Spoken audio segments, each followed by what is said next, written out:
Muchas gracias.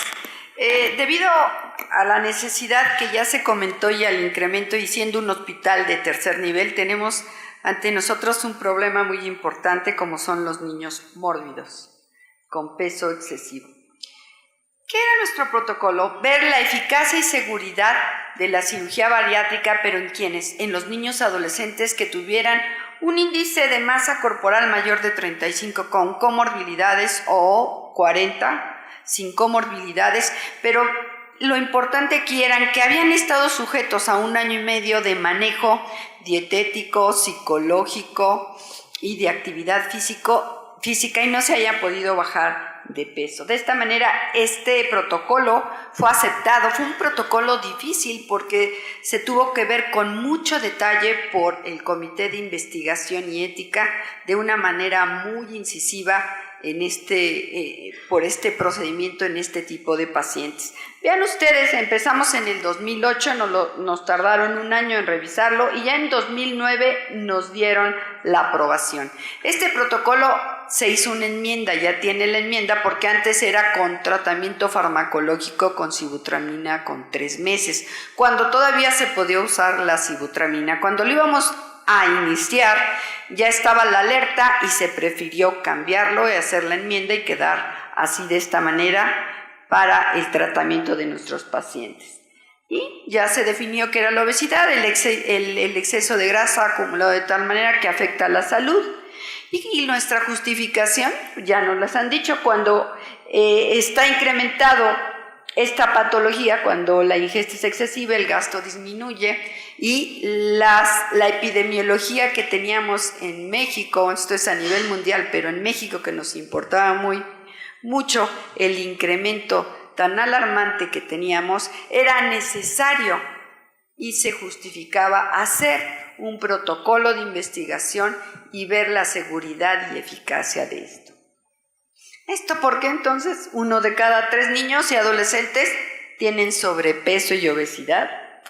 Ya vimos que el 80% va a seguir así en la edad adulta y nuestro objetivo entonces general era detectar la eficacia y seguridad de la cirugía bariátrica sobre el perfil metabólico, el índice de masa corporal en aquellos niños que tenían obesidad, es decir, más de 40 kilogramos por metro cuadrado o bien más de 35, pero con comorbilidades como hipertensión, intolerancia a la glicemia, otros datos de apnea del sueño. Y estos niños habían estado básicamente en un manejo estricto y habían fallado con el manejo dietético, actividad física y abordaje psicológico. Así nuestra hipótesis, ¿cuál era? Después de esta cirugía bariátrica, después de 24 meses, se postulaba que 50% iban a bajar el exceso de peso en estos adolescentes con este índice de masa corporal que ustedes ven. Y además que disminuía el 70% de alteraciones metabólicas en este grupo etario al someterse a la cirugía bariátrica. Este es un diseño cuasi experimental, prospectivo, longitudinal, en un grupo selecto de pacientes con obesidad mórbida, que no tuvieron el éxito que se esperaba con el tratamiento que les mencioné. ¿Cuánto tiempo esperábamos? 18 meses, hasta 18 meses, y entonces estos pacientes iban a ser intervenidos quirúrgicamente con manga gástrica vertical que después van a mencionar. ¿Qué hacíamos? Bueno, antes que todo en el protocolo se le informaba, seguimos todas las características de la guía de prácticas clínicas para el manejo de cirugía de los niños con obesidad mórbida. Esta salió en el 2010, nosotros teníamos desde el 2008, vimos que eran características, pues si puede decir casi iguales que teníamos en esta guía de práctica clínica. Básicamente es el consentimiento informado, el asentimiento informado, y después se veían las alteraciones, los antecedentes heredofamiliares y la evaluación antropométrica, bioquímica, clínica, que todos debían de tener evaluación dietética, como la frecuencia de alimentos, que ahorita vamos a ver, la evaluación de la función pulmonar, del sueño que tenían estos pacientes, los hábitos dietéticos, si veían o no la tele cuando estaban comiendo, el tiempo que tenían de obesidad, la actividad física que hacían ellos, sus padres. Todo esto lo teníamos plasmado en un cuestionario muy grande que se hacía directamente al niño y a los padres, básicamente, donde había a veces una discordancia y hacíamos más caso realmente al niño, al adolescente. Y así tuvimos las mediciones, las variables cuantitativas, los parámetros y básicamente lo que teníamos en cuenta el índice de masa corporal, el peso sobre la talla al cuadrado, y esto ya lo mencionamos, que estos fueron los que tomamos en cuenta. Todos tenían arriba del percentil 99. Algo también importante era que estos tenían un desarrollo de maduración sexual mayor de 3, desarrollo óseo. ¿Cuáles fueron los criterios? Esta fue la evaluación, el recordatorio de 24 horas, la frecuencia del consumo de alimentos, el cuestionario específico que llenábamos nosotros cuando ingresaba el niño y cuando se seguía, información de la alimentación pasada, presente, el tipo de alimentación, dónde comía y además los antecedentes del niño, si nos interesaba, como peso al nacimiento, el seguimiento, la duración de la lactancia, de la lactación, el tipo de alimentos que teníamos, las conductas, esto es si veían la tele, cuánto tiempo, cuántas horas a la semana la veían, la actividad física, si la hacían, cuánto tiempo lo hacían, cuántas veces a la semana. Y así nuestros criterios de inclusión, de 11 a 17 años, de uno u otro género, con obesidad mayor de 40 por kilogramos por metro cuadrado, o bien mayor de 35 con comorbilidades, hipertensión, resistencia a la insulina, el índice de HOMA, que nos ayudaba para ver indirectamente la resistencia a la insulina, datos por un cuestionario para ver apnea del sueño, si tenían diabetes tipo 2, dislipidemias como hipertrigliceridemia mayor de 150 o hipercolesterolemia mayor de 200, y bien, si conformaban datos de síndrome metabólico de acuerdo a la Federación Internacional de Diabetes, que considera más de 3 de estos parámetros de los 5 que tiene la Federación.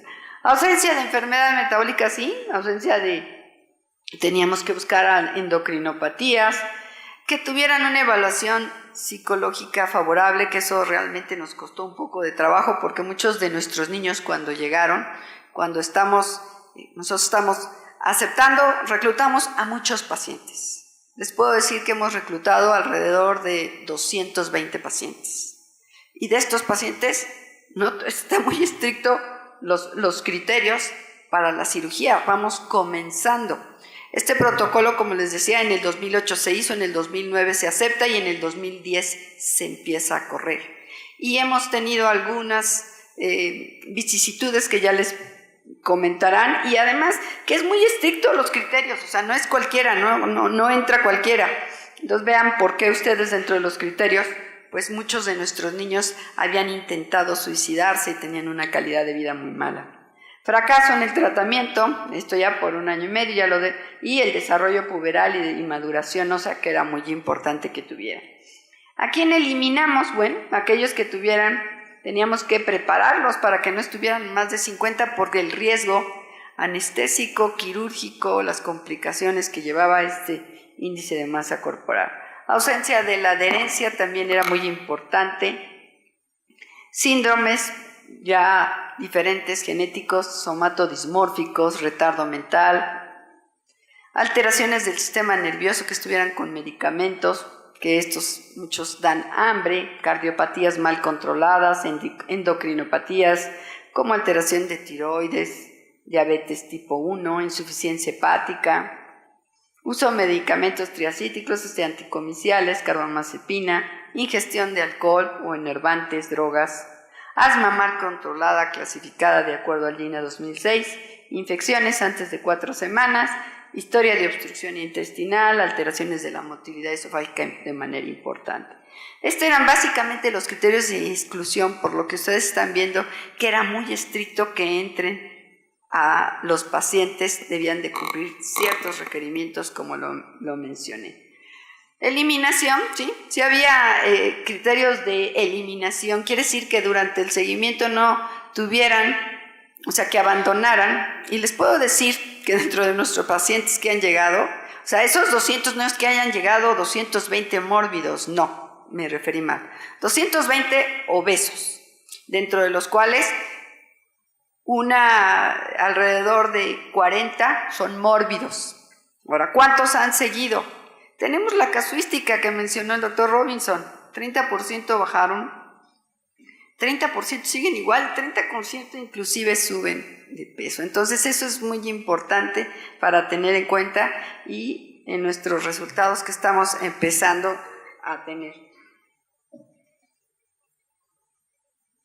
Y los pacientes que se embarazaron tenían que tener un control, por lo menos una barrera física si es que tenían inicio de vida sexual activa. ¿Cuáles son antes de la cirugía? ¿Qué les he platicado? Bueno, la mayoría tienen problemas metabólicos, ¿sí? Los mórbidos un 70% y los no mórbidos alrededor del 30%. Y esto es lo que se ha ya publicado. Yo soy alergóloga, veo mucho el asma y obesidad, y encontramos que en los obesos masculinos tenían más síndrome metabólico que los demás. Apnea del sueño también, un alto porcentaje, los mórbidos 72%, que ya también está publicado, y la función pulmonar también, que se encuentra alterada en estos pacientes y es muy importante determinarlo, y la calidad de vida, como ya hemos visto, que está muy afectado en nuestros pacientes. ¿Qué hemos hecho? Sí nos ha ayudado la intervención, pero les digo que la intervención nos ha ayudado de manera limitante por un tiempo, básicamente. Eso es todo, muchas gracias. Manejo dietético, psicológico y de actividad física y no se haya podido bajar de peso. De esta manera, este protocolo fue aceptado. Fue un protocolo difícil porque se tuvo que ver con mucho detalle por el Comité de Investigación y Ética de una manera muy incisiva por este procedimiento en este tipo de pacientes. Vean ustedes, empezamos en el 2008, nos tardaron un año en revisarlo y ya en 2009 nos dieron la aprobación.